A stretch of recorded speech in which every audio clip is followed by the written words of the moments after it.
This is the voice of freedom. We are not one voice. We are many.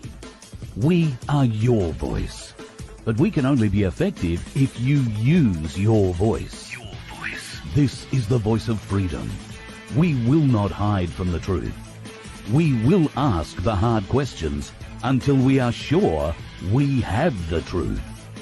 Welcome to the voice of freedom, where your voice will never be silenced. Well, welcome to Friday night, folks. It is the free-for-all. We do like getting together on a Friday night, just have a little bit of a chat. I was going to tell you, share with you tonight, just for the very first time, and I'll send my daughter a text and get her to deliver it. It is Friday night, and it's been a while since I've actually had a drink. And I thought tonight I'd share a scotch with you. So let me just make a slight mess of this and send my daughter a text and ask her to bring one in for me. I can't talk and type at the same time. It's like last night, folks. You know, you get to that last 2 seconds and you think, oh, I forgot to bring something in. So there you go. We'll fire that one off. Friday, been an interesting day. Lots of interesting things have happened, and I've had a whole heap of interesting conversations with some very interesting people. The free for all tonight, haven't got too much planned. We've got some interesting videos to show you, got a few interesting memes to show you. We'll talk about some interesting stories that seem to be popping up, and we'll talk about all that with this ugly bastard who has decided to drop in for the night. How are you, mate? Maybe you and me got the same daddy out there. Where was your milkman at? Who knows? Yeah, that's true. That's true, mate.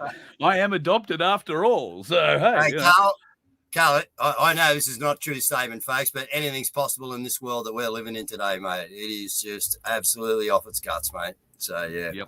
Yep. You are 100% on the money there, my friend. 100% on the money. Yeah, let me just have a look. I've been running sort of behind times here today. So Starstees and Patriots of Down Under are in tonight. Hey.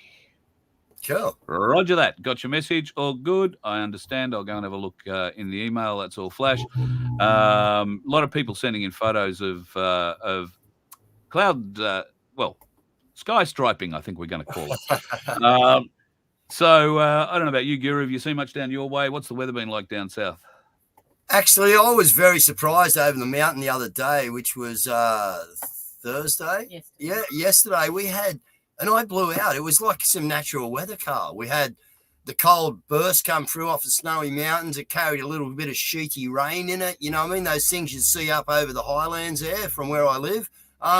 So I was actually very enthused that I actually felt some actual natural weather. But now, look, mate, they're back at it again, Carl. We know that. You and I have been talking, during the week and that. And, I sort of half mentioned something, but I just said the bloke who's going to break it will break it. And, you've got some interesting stuff coming up and that on a future show, Carl. But, folks, look, there's a lot going on up there. And, look, we don't know. We're trying to piece it together. Everybody is, but we've been told and we know and we can look up and find out that this has been registered for use. This has been registered for use. This is pending. This is registered for use. This is pending. So we know what's going on, okay? We've just got to lock them up in a bag, Carl, and head out to the airport with 1,000 people, mate. And I don't know what we're going to do. We were talking about this tonight, Carl. It's just got to a stage where we have to group up as people and just stop this tyrannical idiocracy. That's all it is. It's idiocracy. It's just ridiculous. So, no fun at all. Right. So thanks to Peter. Yes, I did forget something, but it is now here. Oh, is it even going to pick it up? I don't mind the jammo. So can I offer you a hard-earned thirst quenched for a Friday, folks? You've done another great week. Congratulations to you. Lovely to be part of you. This is the first drink I've had. Gee, I think I had half a scotch at Harvey Bay.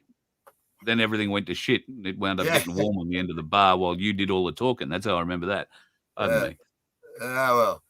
And look, folks, you are. Cheers, folks, you people out there deserve to, have a drink, have a toast, have whatever, because I tell you, this has been one hell of a war, guys. And you are the people that are still here, all right? You have stood your ground with us, okay?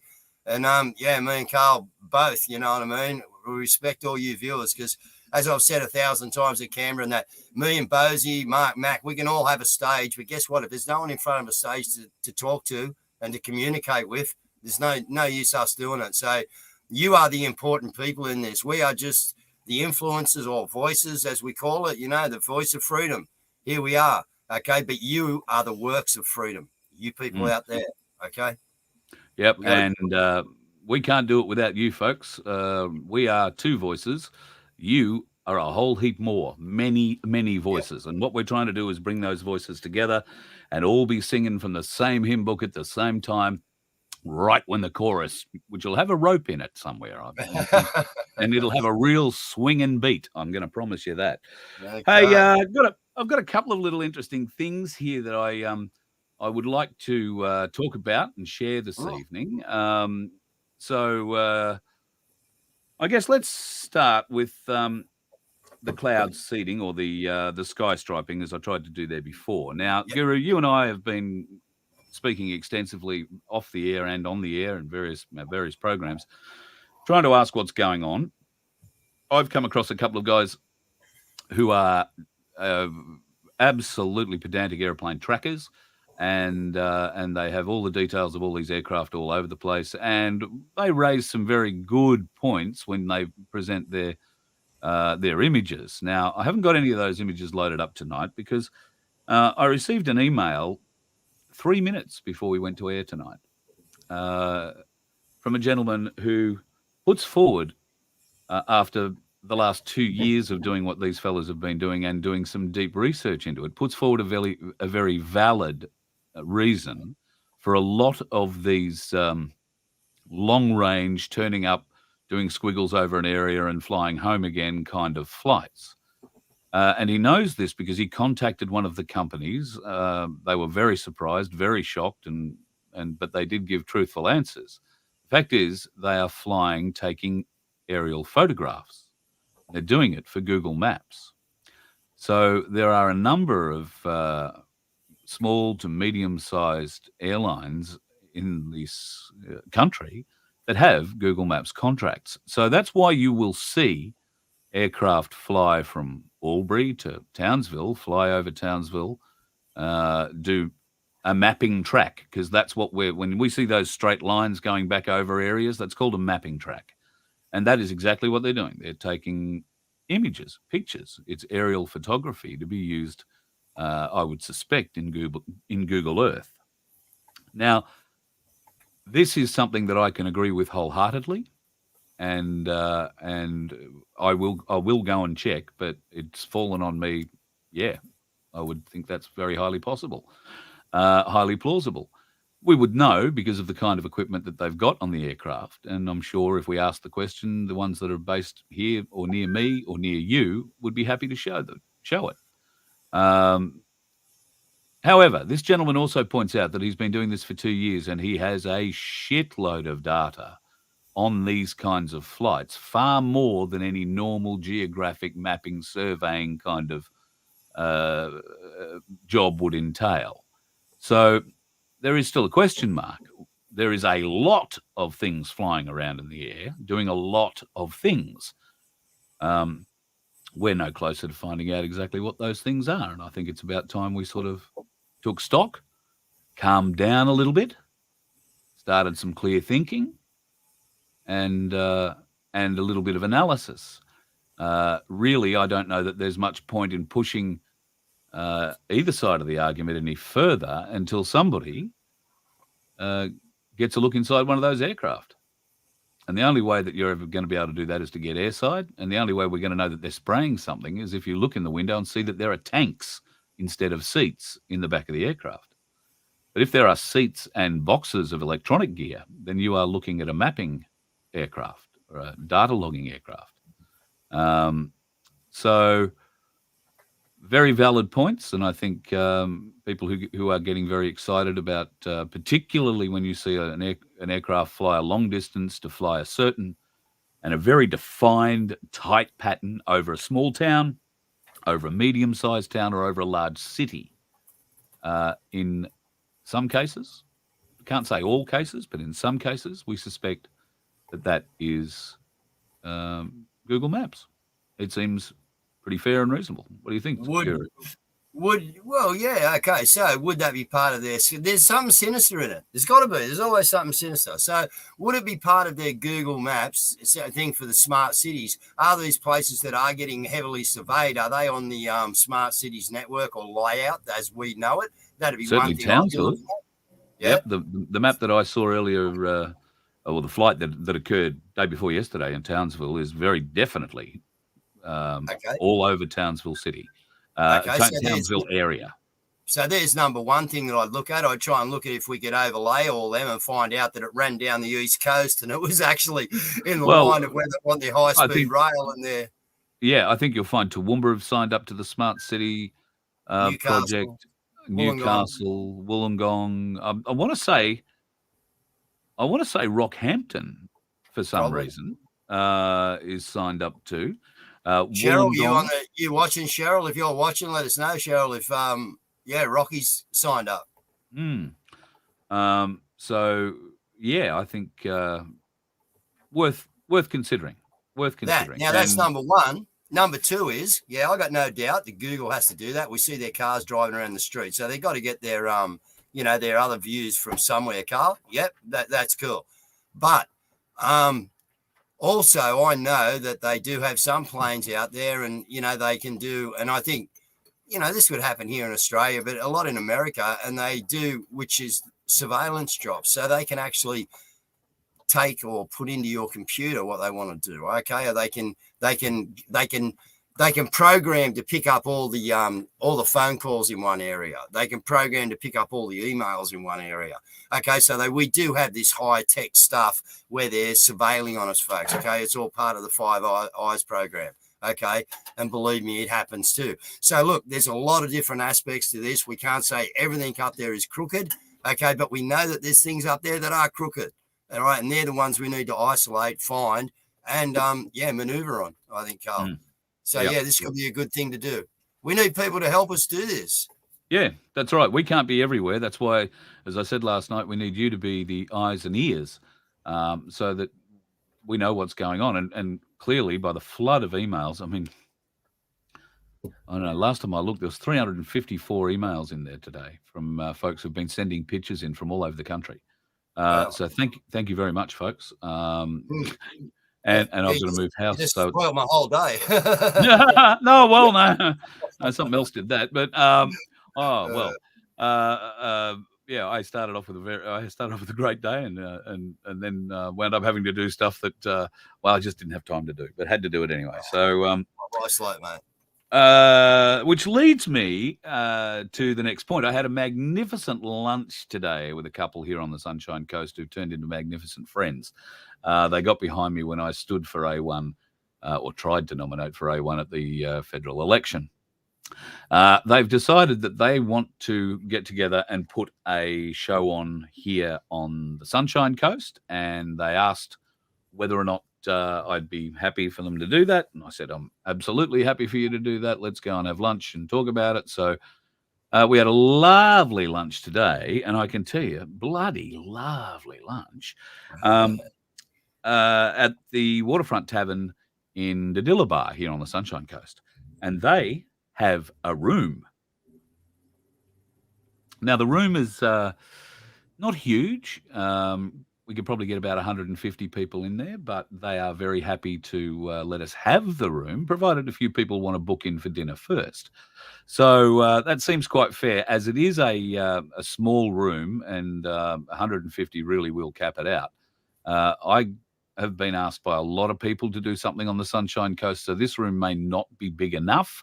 But as it turns out, I'm going to be back on the Sunshine Coast all of that week and all of the following week, working on the local radio station doing the breakfast show while the fella has a week off or 2 weeks off.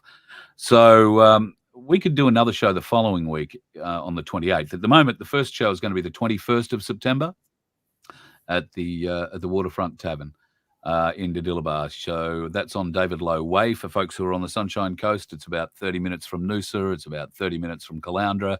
It's sort of right in the middle. And I can vouch for the meal. We had a magnificent lunch today, very reasonable prices. And it's the first time, Guru, I've ever been to a place where you don't have to touch anything or talk to anybody to order anything. You beat, this QR code that's on your table. Order your food. If you want a beer, they bring it over to you. It's all just. I wouldn't have ate because I wouldn't know how to freaking Q code. So I would have been, Carl, you're ordering for me, buddy. Well, I didn't do any ordering, mate. We left that up to Donna. She was the smart one at the table, trust me. So, and she knows it, don't you, Donna, love? Donna's recently had some back surgery, so we wish her all the best as well. And look forward to pulling through. So anyway, 21st of September on the Sunshine Coast. That's going to be the next show here. Well, the first show here on the Sunshine Coast. If you want to get along to it, then ring the Waterfront Tavern in Diddillaba and tell them that you want to book for the Voice of Freedom show on the 21st of September. That way we can actually keep track of numbers and we don't have 500 people turning up into a room that can't fit you. Not that I think for a second we're going to get 500 people, but we need to get 500 people because we need to wake up, folks. Sorry, you people that are watching are awake, all right? But we need to get people woken up, okay?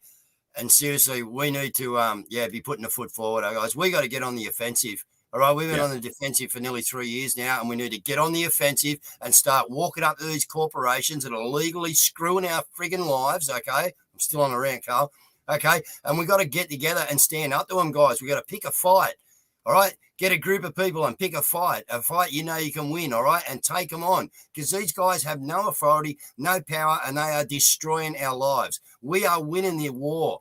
We are winning the information war as far as they're concerned because they are coming hard at us. So, guys, let's do it. Let's do it. Let's show them what we've got. Angela asks a good question. For those that lost their jobs, are you applying for and securing employment now? She's only just started applying for jobs, but still feels so damaged by how she was treated. Yeah. I think that's the issue with everybody, isn't it? I mean, for those of us that are in our current position, I call awake, 90%, if not more, have probably developed some kind of a side hustle.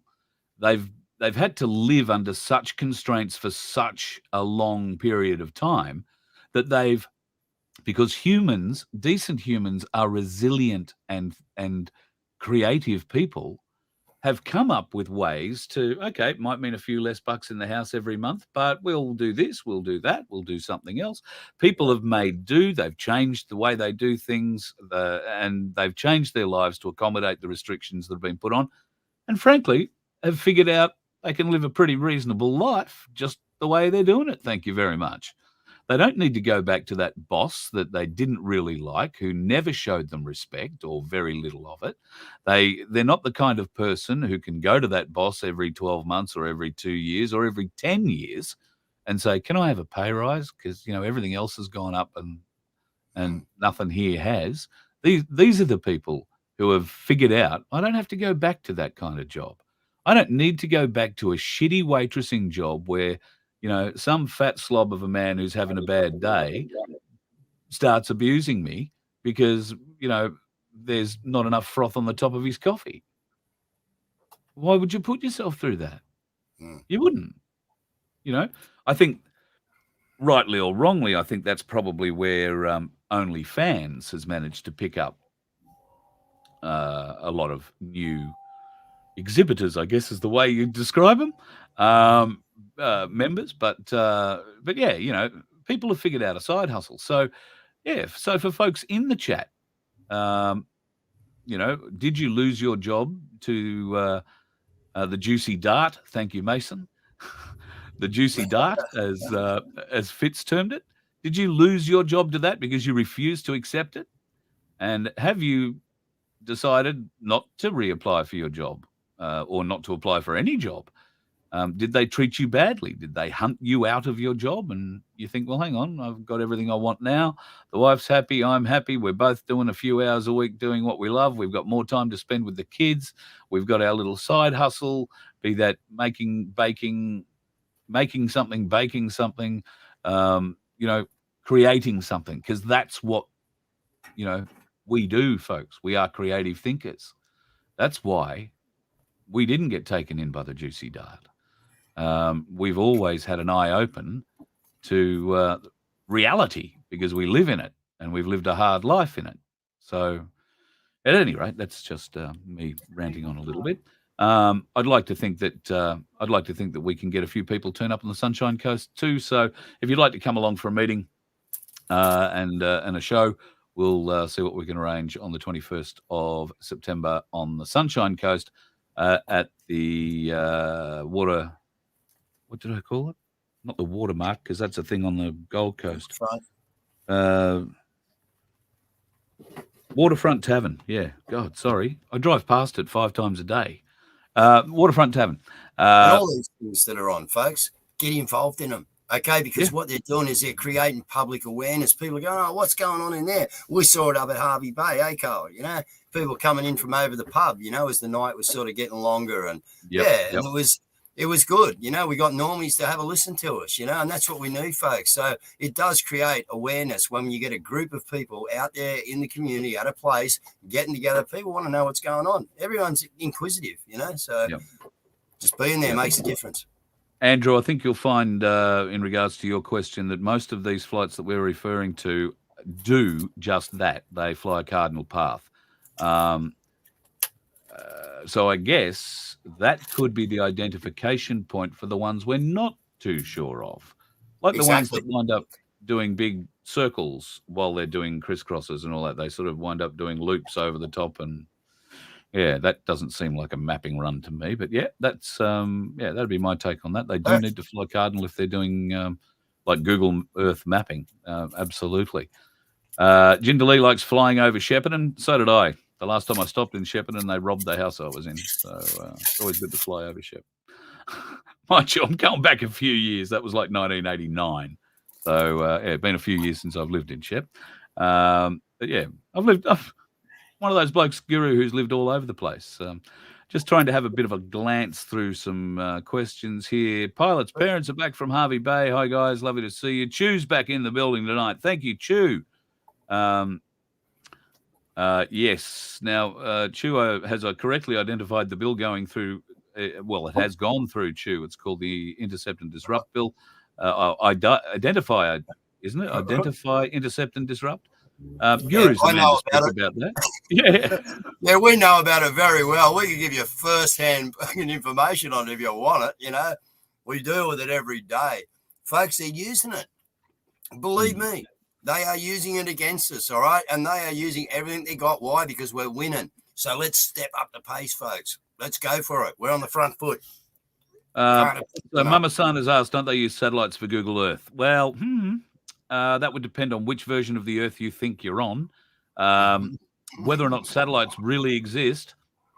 And yes, they do if you believe one way. No, they don't if you believe another. I actually believe Google Earth is a complete artificial construct. And until you get down into the nitty-gritty of the streets and even like Google Street View, obviously, they do that with a car that drives around. We've all seen the car that drives around with the camera on the roof doing that. Well, the aircraft need to do the same thing. So a satellite view, unless Google are employing spy-type satellites technology, then they're only going to have a resolution down to maybe, well, it could be as big as a kilometre by a kilometre. And then it could be bigger than that. It could be 5 kilometres by 5 kilometres. It could be 10 kilometres by 10 kilometres. And that will depend then at the height the aircraft has to come in to take its real picture imaging.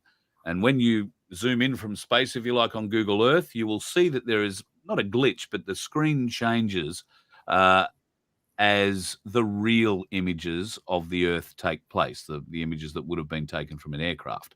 And so when you go over a town in satellite view, you are seeing a picture from an aircraft, not a satellite, because Google don't employ satellites that have, half meter by half meter resolution. So they can, those are the kind of spy satellites that can read the newspaper over your shoulder, that kind of thing. Five eyes. Yeah.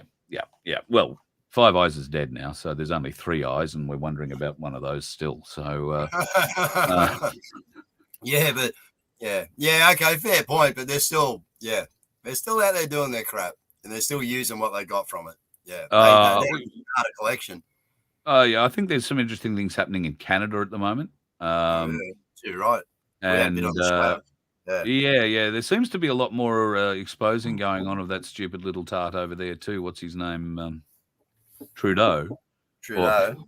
Every time I think, what's his name? I think Castro. Oh, no, Trudeau. That's his dad, Carl. That's his dad. You got it wrong, mate. I know. Well, it wouldn't be the first thing I get wrong. All right, so just trying to scan through a few of these comments here. You guys seem to be looking after yourself and playing nice tonight. I'm really pleased about that. So let me get back into a few of the bits here that I would like to show you. I'm just having a biscuit because I got late too. I had to do an early live stream to get over here with Carl, so I'm just having a quick chocolate biscuit and a coffee while we're relaxing on a Friday night. So I want to play a video, folks. This is Boris Johnson, who has, in all his grandeur and success, been to the UN on a number of occasions and has, uttered,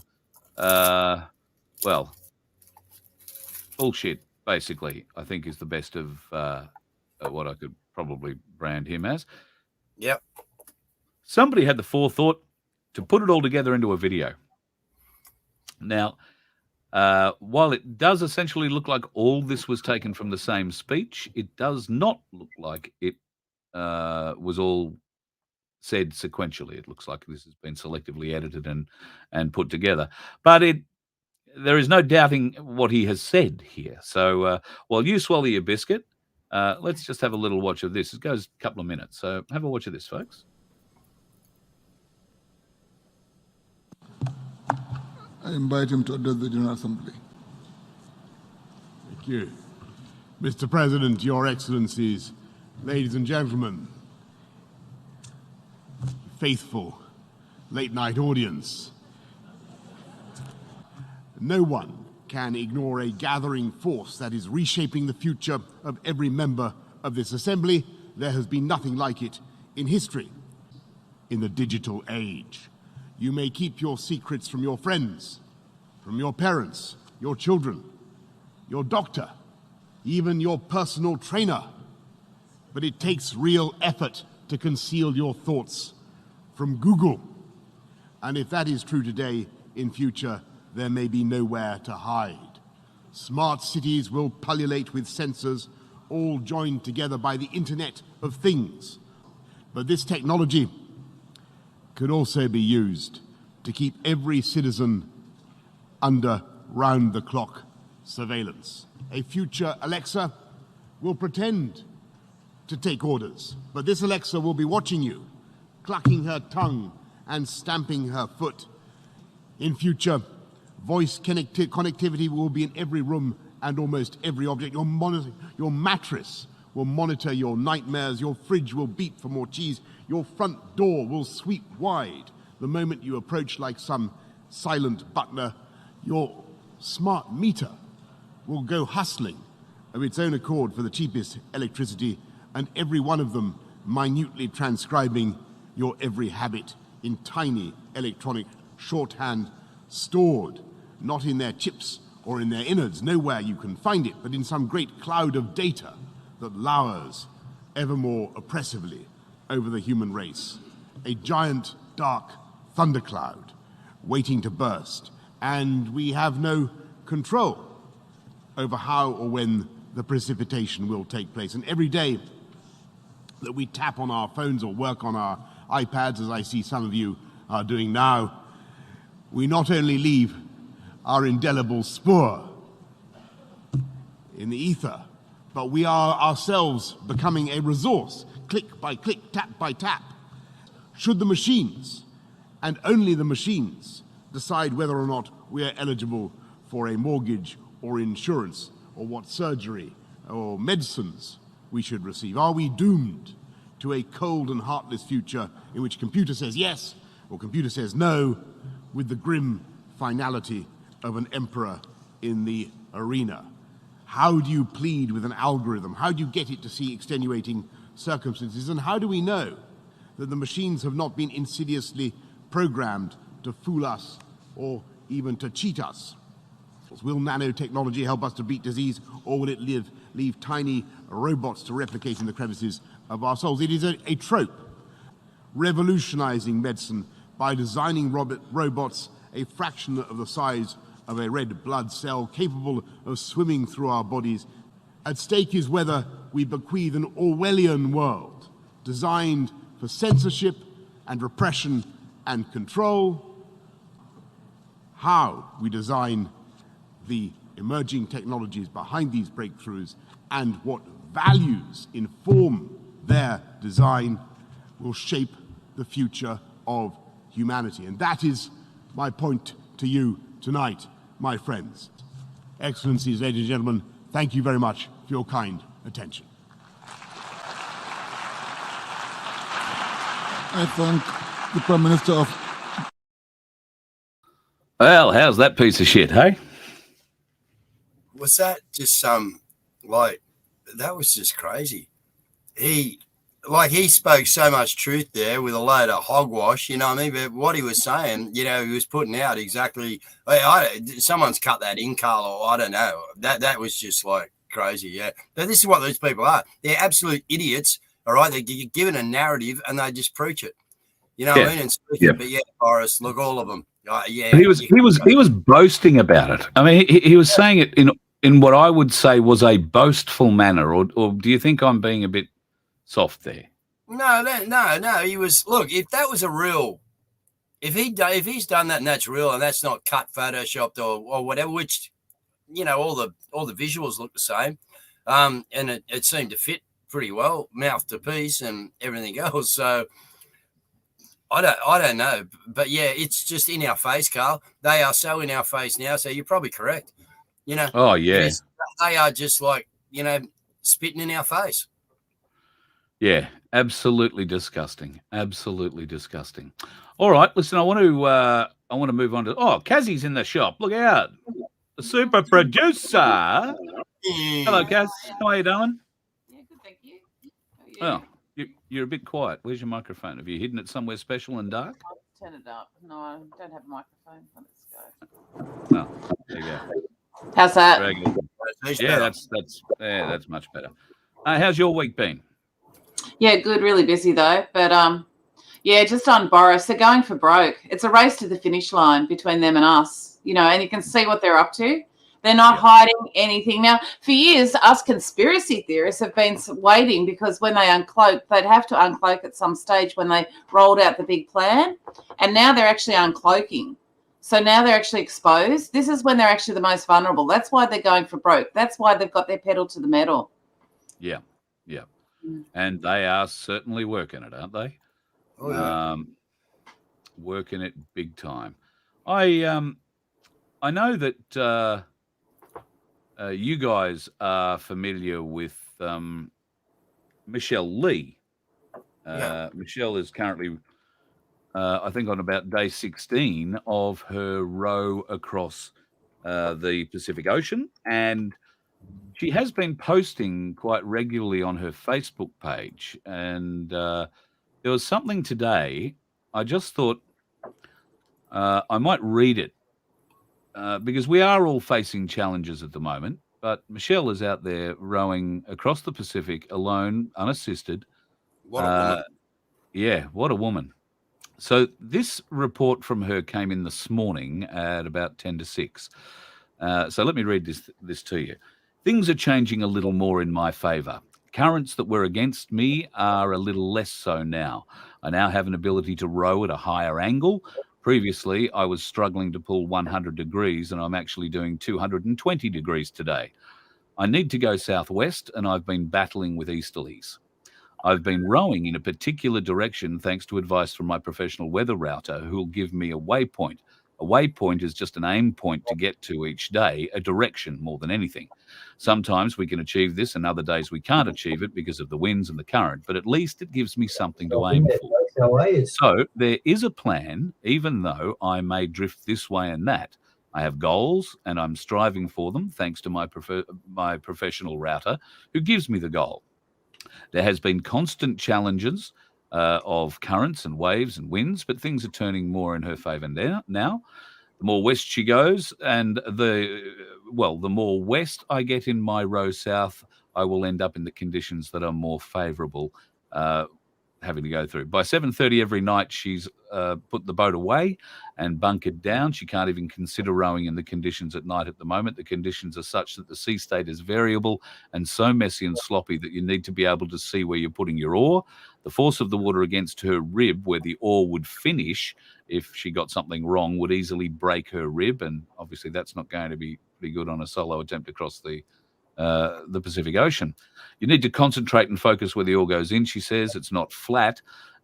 She's rowing over mountains of water, going up and down massive mountains of water, and needs to focus on every stroke. Hence, every day it has been very taxing for her.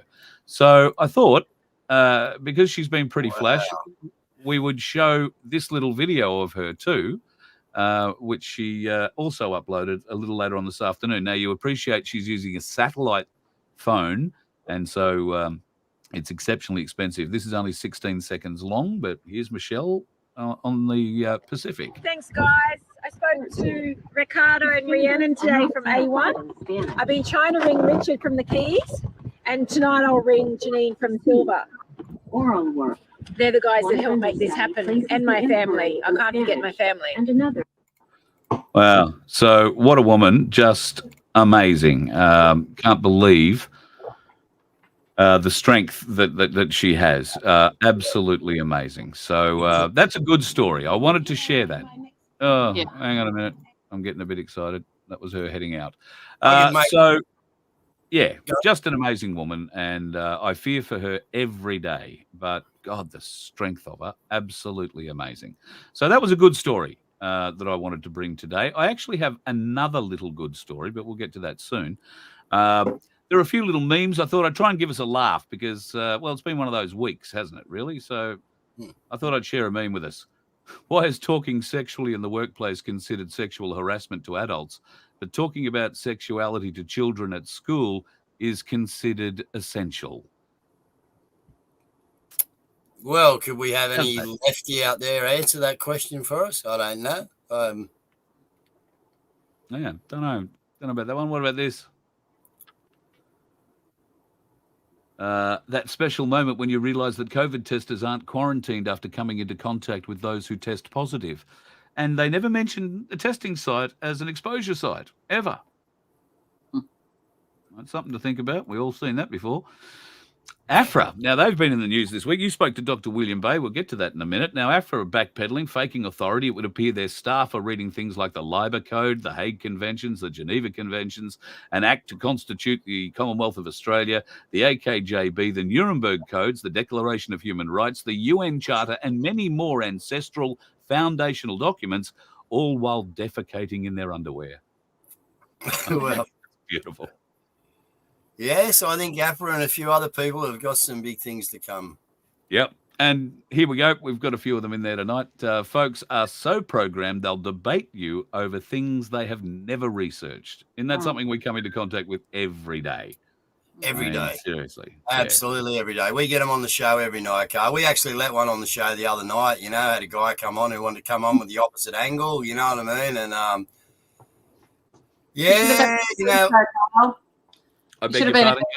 You should have been in their pre-show, Carl. It was a bit of a show already.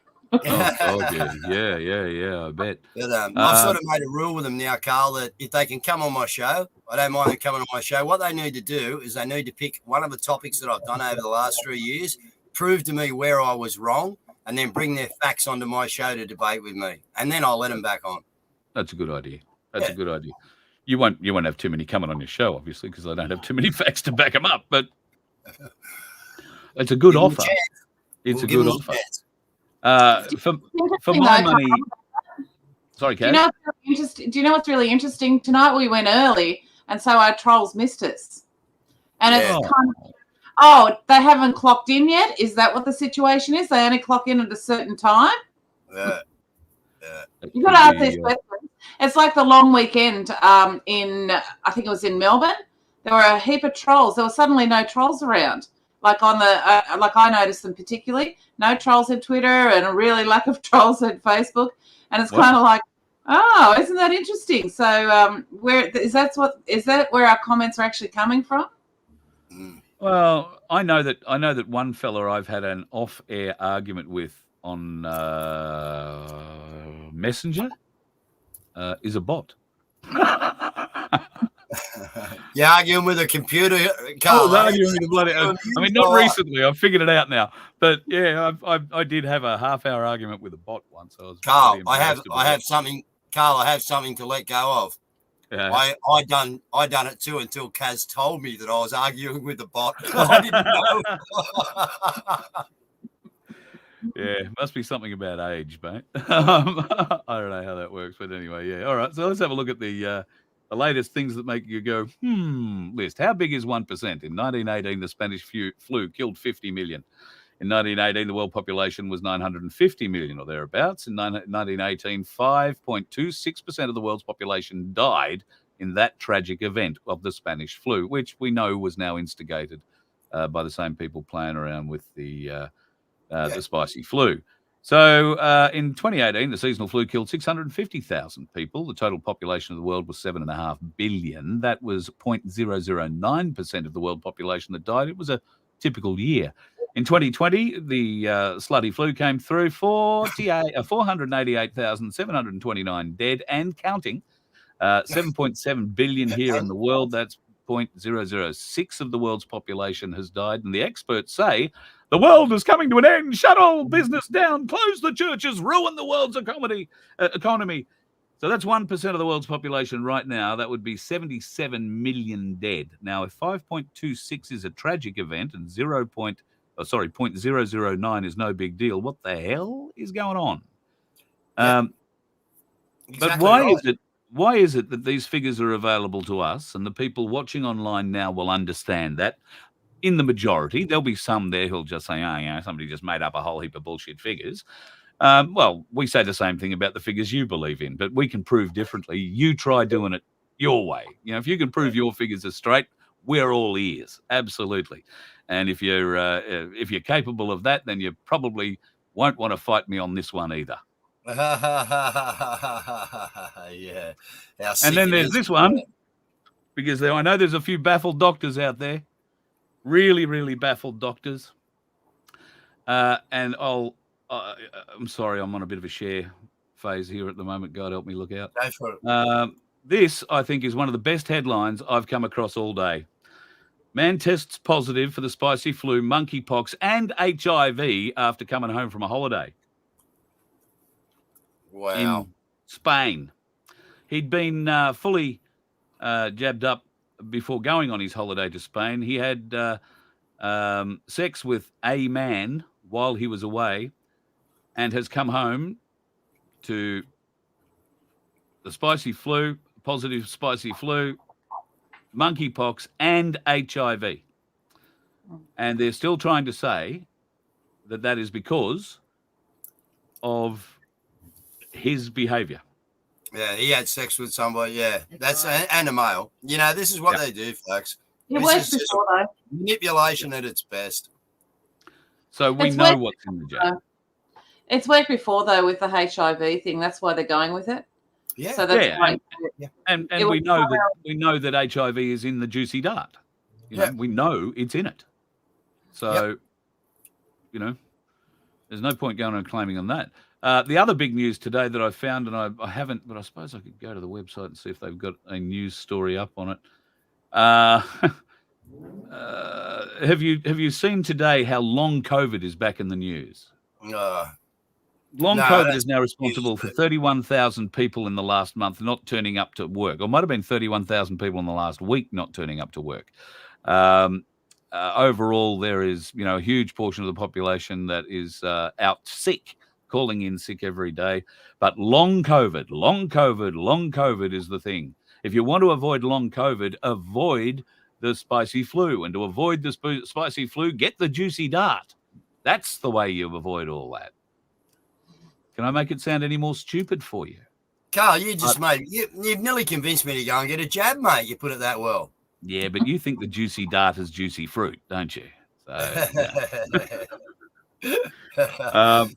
So yeah, Mate. that's the big thing. Now I remember that thing Tracy Spicer writing about her long COVID condition. She was the first mainstream media article I remember reading that named long COVID. Now we all know that long COVID means that you're suffering issues probably related to your heart, and you're taking a lot longer to get over it. You might be suffering myocarditis. You might be suffering pericarditis. Or pericarditis. You might be suffering quite a number of myitises. But at the end of the day, they're calling it, oh, it's just a hangover. They're trying to pass it off like Ross River fever. You know, it's something you get and it just sticks with you for a while. And they're not saying like Ross River fever, it might stick with you for years. Well, it probably won't stick with you for years. I think most people who suffer from it will eventually die from it, unfortunately. But how do we make them aware? What can they do about it? I don't know. You know, myalgia, Ross River fever, chronic fatigue. I think they're all, and I'm not a doctor here. This is my opinion only, folks. Okay. I think that they're all related to our food chain and our lifestyle of this age, Carl, because we never had it before. You know, look, something I always used to preach before I even got into this, Carl, into this business was I never, ever put, now tell me why, I never put sunscreen near me or my kids, ever. And my ex-wife used to go off ahead. If you're taking them kids, you get that sunscreen on, Pep. And I go, yeah. And they pack it for me, you know, never use it. Now we know that we never had skin cancer until we started using sun cream. Now, people, that's a fact. We did not have skin cancer till we started using sunscreen. Research it. Okay? This is how far back these guys have been into us. Okay? This is how far back. All right? They've been loading us up. Fluorides, bullshit, this, that, the other, chlorine. Okay? And it's been happening for a long time. And these chronic fatigues and things like that. Now, I've been through this process with the doctors because I got bit by, you don't even know, Carl, I got bit by a white-tipped spider, about 12, 13 years ago now, and I nearly lost this arm, guys. I got bit on that wrist there, and I'm telling you, I was in Macquarie Street Hospital in Sydney under the best plastic surgeon there was, and I nearly lost an arm. Okay, but for the grace of God, and a lot of people praying for me, I think, was the only reason, but I was left with a nerve. So what we think after researching, because we're researchers, folks, okay, and we don't take anything. So we research, Mel, more than me, but we research what could have gone on to give me the effects that I got off this white-tipped spider. Then we found out that white-tipped spiders eat daddy longlegs, and we know that daddy longlegs are a highly necrotic venom, but they can't bite you. But they have a very, very highly necrotic venom. So then we worked out that possibly the white-tip ate a daddy longlegs before he got to Guru's wrist, and there come the necrosis side of and the nerve side of what I was suffering. So I've been down this fibromyalgia trip, okay, and I'm still put up with stuff, okay, but I don't think about it now and I don't deal with it because I don't let it in. I've changed my perspective on it, you know what I mean? But they put me on these drugs. They tried me on giving me these pills and that, and I'm telling you, they're not good. Like gabapentin was one. What was the other one? Oh, Lyrica. Then they tried me on Lyrica. And I tell you, Carl, I'm a cat, mate. I can still walk across beams on a roof that are this wide, mate. No worries. One end to the other, you know? Yeah. Mate, I'm on roofs. I'm hanging on to things. I'm walking into walls with my shoulder. Like crazy stuff. The drugs they wanted to put me on. But I still believe that was a case of mine. But I still believe that this is a toxicity build-up in people's bodies that these guys have been doing for a long, long time. All your underarm spray cans, man, they're spraying aluminium straight into your lymph nodes. Yeah. Yeah. You know, like, and we were doing it for years, man. If you went to the club can, you use half a can, mate. I keep the can to remind myself not to buy it. Okay. Because that's exactly what you don't want to be putting in your armpit. Yeah. So there's a lot of stuff that's been happening to us, folks, and we just got to clear it up. Let's just win the war. Clear it up. Let's get a good life. Let's do this. Yeah, yeah. Mind you, I've really found using the Odie cologne that I paid $110 for, 12 months ago to put under my arms, it burns, and it doesn't last real long, and I'm not sure it's that effective. So I know there is a leaf that you can get. I don't know if you can get it anywhere near me or you, but there is a leaf that you can get if you suffer from really bad underarm perspiration. In Australia, we have a leaf that you can rub under your arm, no more perspiration. Well, for the day. Homemade deodorant. It's actually really easy. It's just bicarb soda, some cream. Everything's bicarb. Bicarb white vinegar. And Yeah, no, it's pretty easy to make. It's, you know, you make a great big, and just basically, and then put some essential oils in it. And it's not that hard at all. And coconut oil. I mean, it's hard. Mel does all her cooking, all of her cleaning and that like that. It's vinegar, lemon juice, and bicarb soda. Yep. That's the way we used to. Well, we used to use bleach on the limos occasionally too in the right places. But that's a whole other story. I didn't use bleach on my boat. No. No, of course not. All right, I've got another little video I'd like to share. This is for one. It just caught me off guard, and I just thought, what a really good way of getting the message across. And it's an older American who's got involved with it. So I want to bring this one up. You know, I was just down in the tack room and spied this old bridle hanging there on the wall. And although it's 80 to 100 years old, it got me thinking of today. And not so much the horses, but the people. This bridle's got a specific design. Those blinders are there so that while working, the animal can't get distracted with what's going on this side. It can't get distracted with what's going on that side. It sure as hell doesn't know what's going on behind it. All it knows is to go straight ahead and do what it's told. Sound familiar?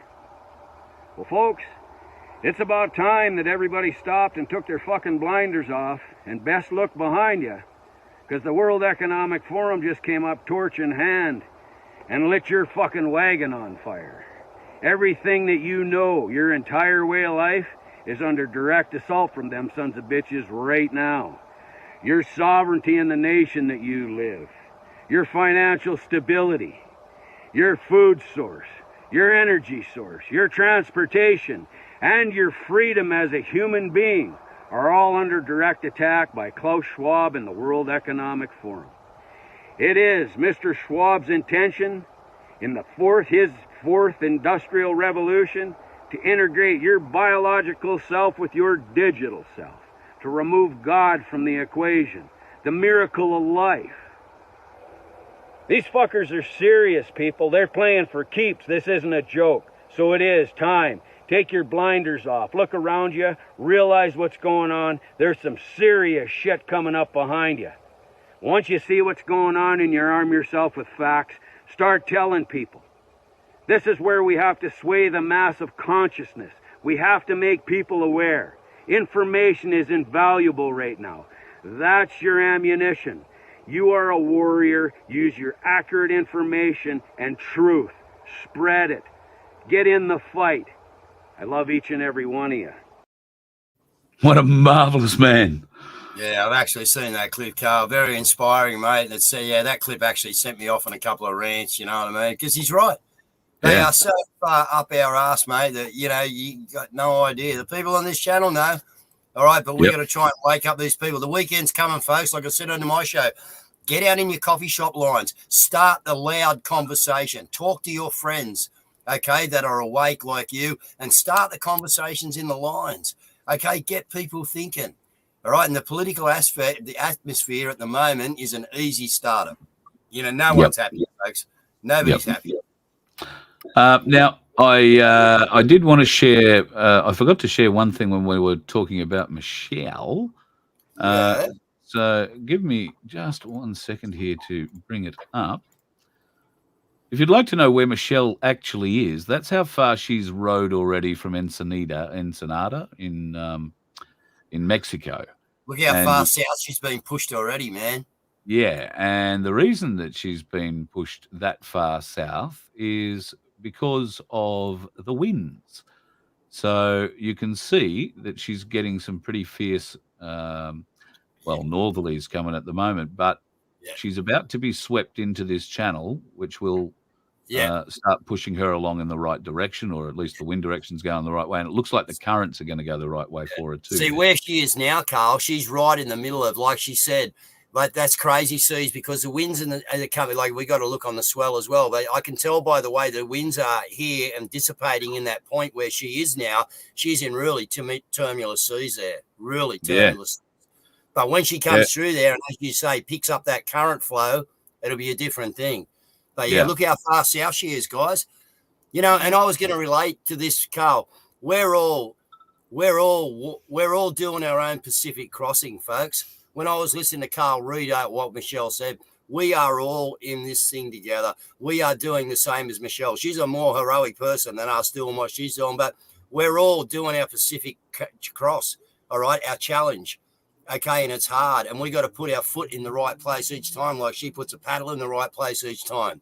All right, and she's got no one to group up with. Well, thank God we have got someone to group up with here, right? We've got extra people around us. We're not doing it on our own. So if this chick can sail from friggin' Mexico to Sydney, I'm sure we can group up, get together, and by the time she gets here, have this country one back for her. That'd be a really good idea. Yep, absolutely. Godspeed to her and keep her safe, because you can see from the image on your screen, folks, that is no small undertaking. I've sailed from here to the Philippines, mate. I tell you what, I would sail that what she's doing, but I'd be sailing that in a 40, 60-foot cat. You know what I mean? Not in a little like 3-4 meter whatever it is box. I think it's 7 meters long. 7 meters long. Crazy, man, crazy. Yeah, she's a terribly, terribly brave lady, and Godspeed to her. I've just had a bit of a look down my list. I think I've covered just about everything else. I don't know if you guys have got anything. I want to say about that, Carl. There is something I want to say about that. Like, I mean, good on her for doing it, but this is what it is to be an Australian, really. We do things like this. But it's almost been wiped out of us. So, normally what would be happening is people would be going, oh no, it's too dangerous, oh she's going to jeopardize this, or people are going to have to go and search for her.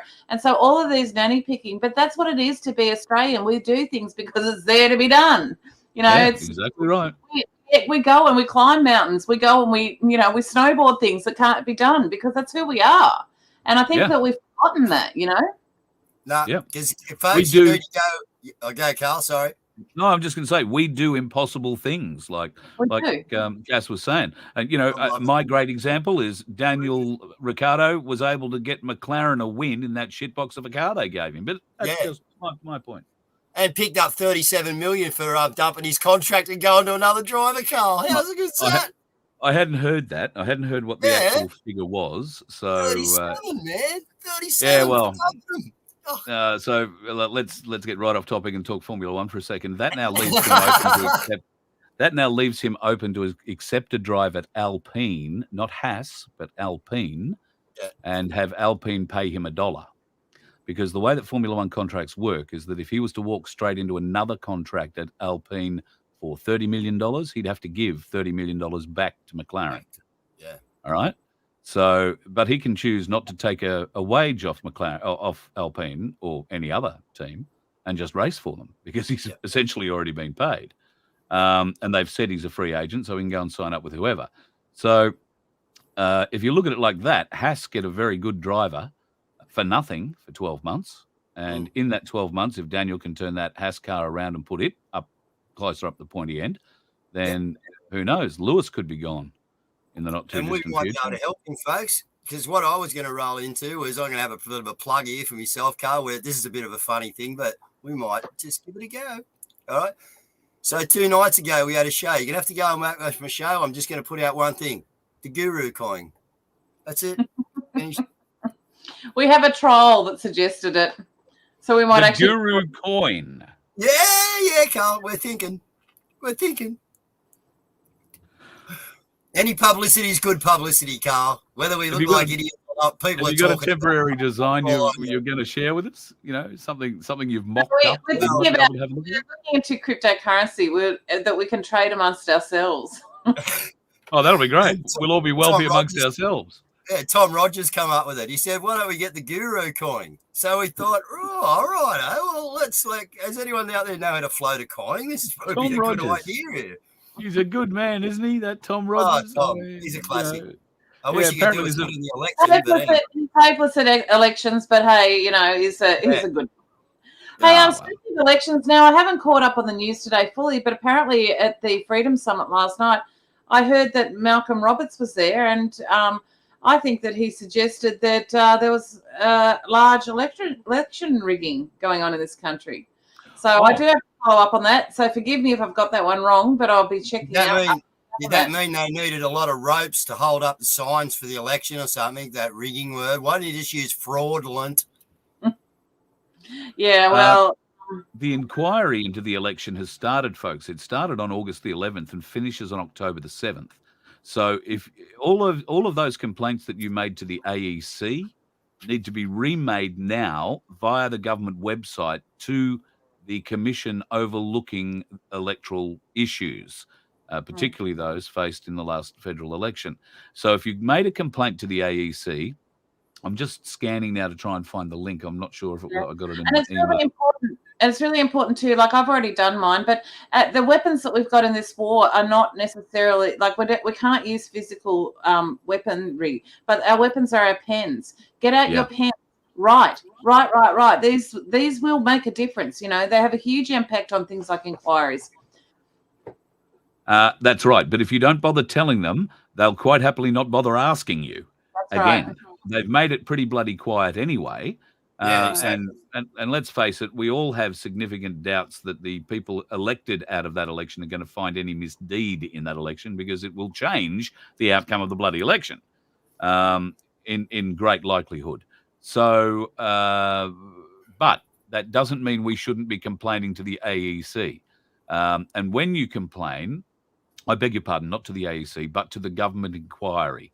So go onto the government websites. You'll be able to find the inquiry listed there. There is a process where you can put your complaint, and all you need to do is explain what you saw and what happened to you that day at polling, just like you did for the AEC. That simple. One line will do it. I saw, cheating happen here.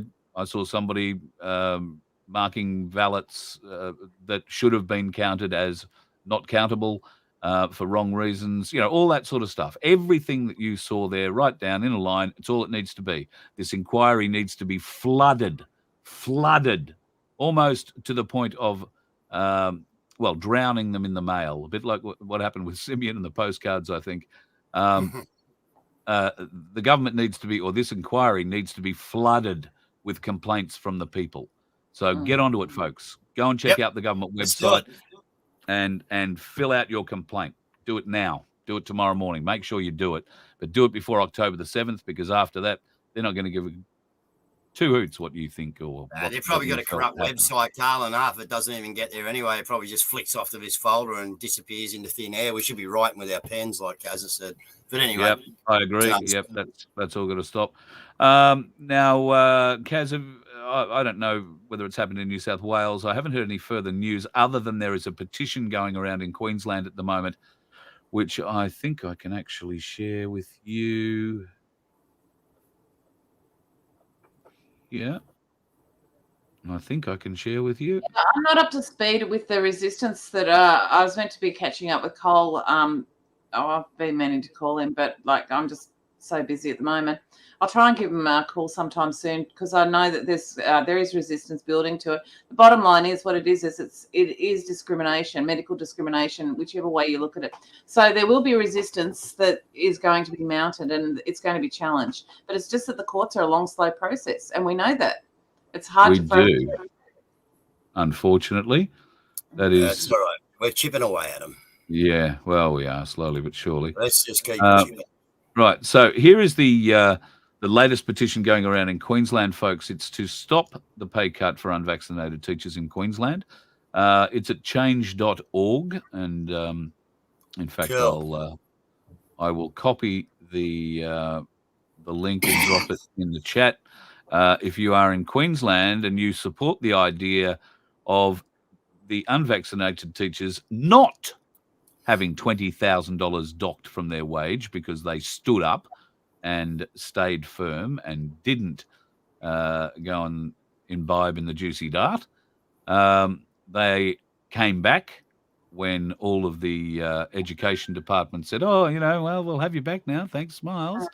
And as soon as those folks came back in good faith after they'd been treated so badly, then the education department, some numpty and bureaucrat who's never taught a kid in their friggin' life, I'll wager, comes up with this bright spark of an idea. This person needs to be dragged out into the streets, whoever came up with this. It is by design. So what's actually going on is it's a vertical integration with the social credit score system that our northern neighbours have got operational. And so this is why they're doing that. They're testing the waters and they're pushing, as I said, the pedals to the metal. They're going for broke. It's a race to the finish line. We've got to beat them there. So how do we beat them? We hold them back, we resist them, and we move ourselves forward. So even though it's filming, it feels like we're being overwhelmed and we're being hit on all fronts. That's also by design. It's so that we give up. Well, we're Aussies, mate. We don't give up.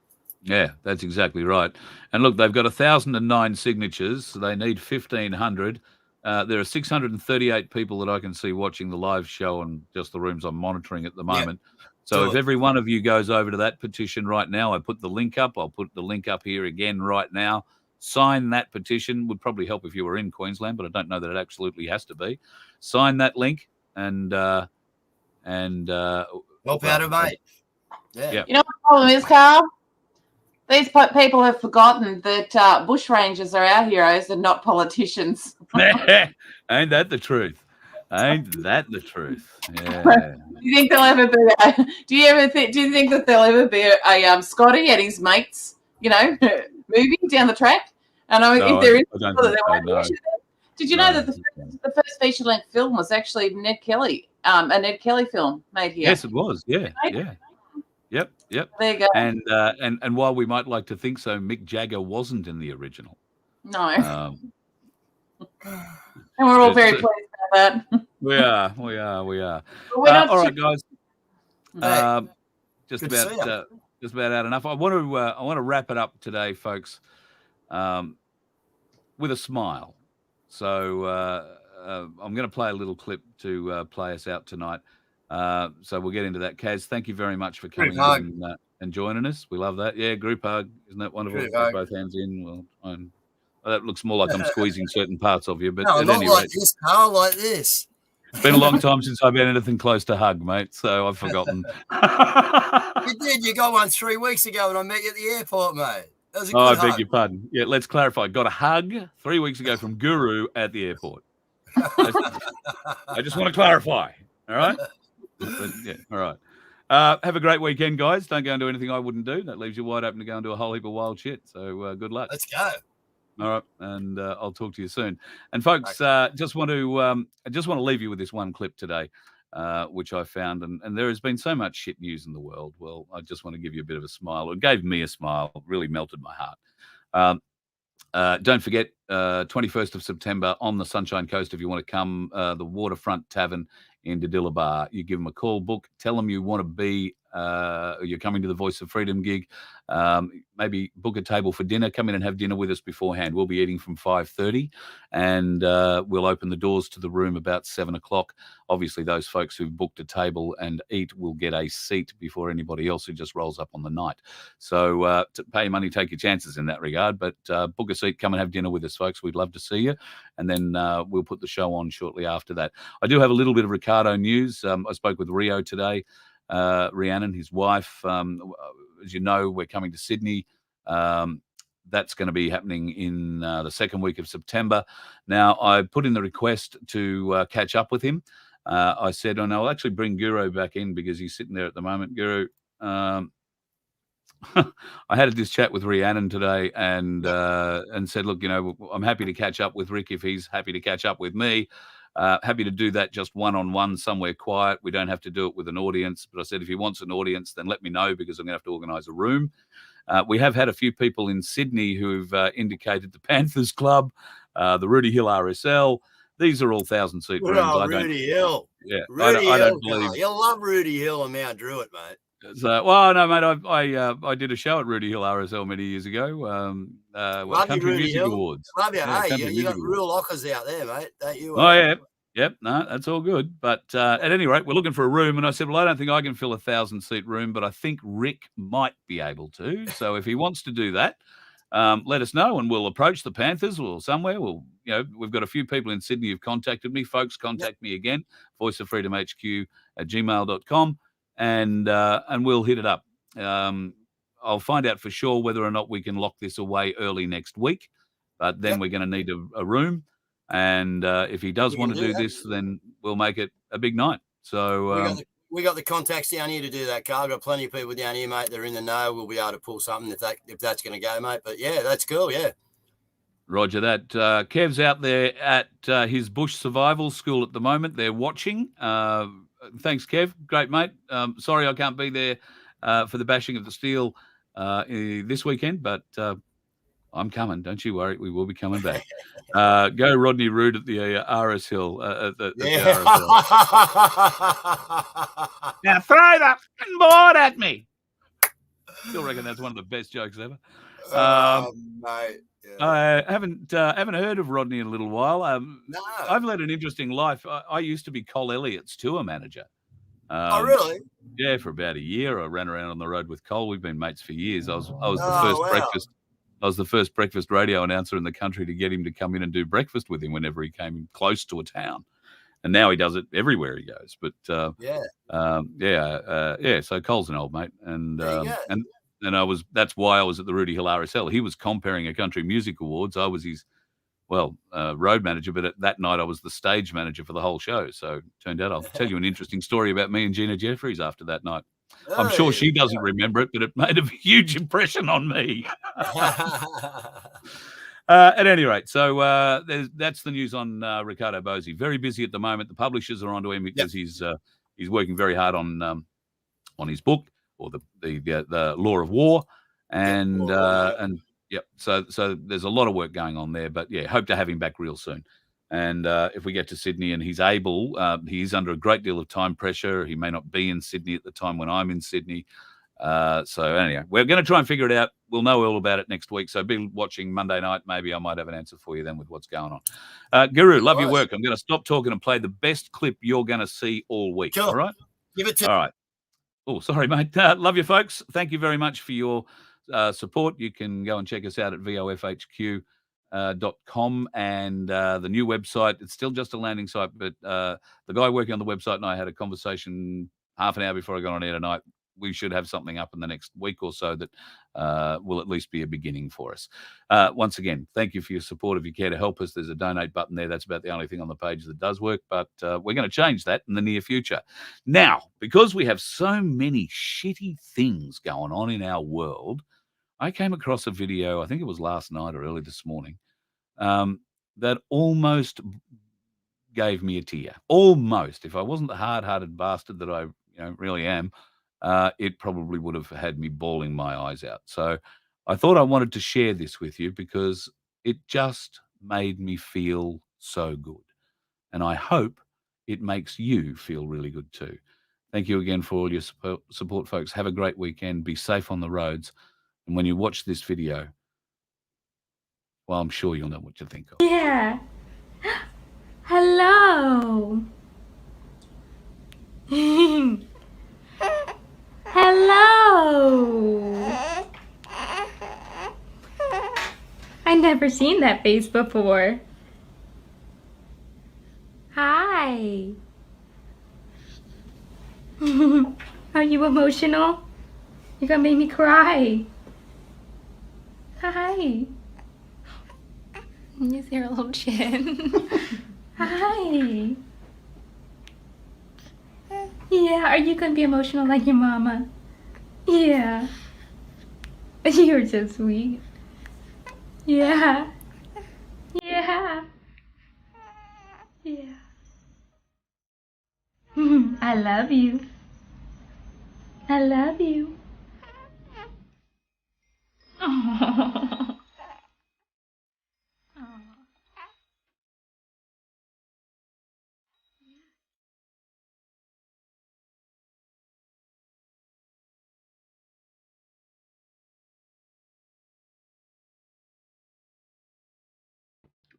I just wanted to see if you were crying or not. Just beautiful, isn't it? Just beautiful. Anyway, love you, folks. Thanks, Guru. Thanks, Cass, for popping in. Thanks for sticking with us, folks, and enjoy your weekend. You let one ant stand up to us, then they all might stand up. Those puny little ants outnumber us 100 to 1. And if they ever figure that out, there goes our way of life. It's not about food. It's about keeping those ants in line. That's why we're going back. Does anybody else want to stay? Let's rock!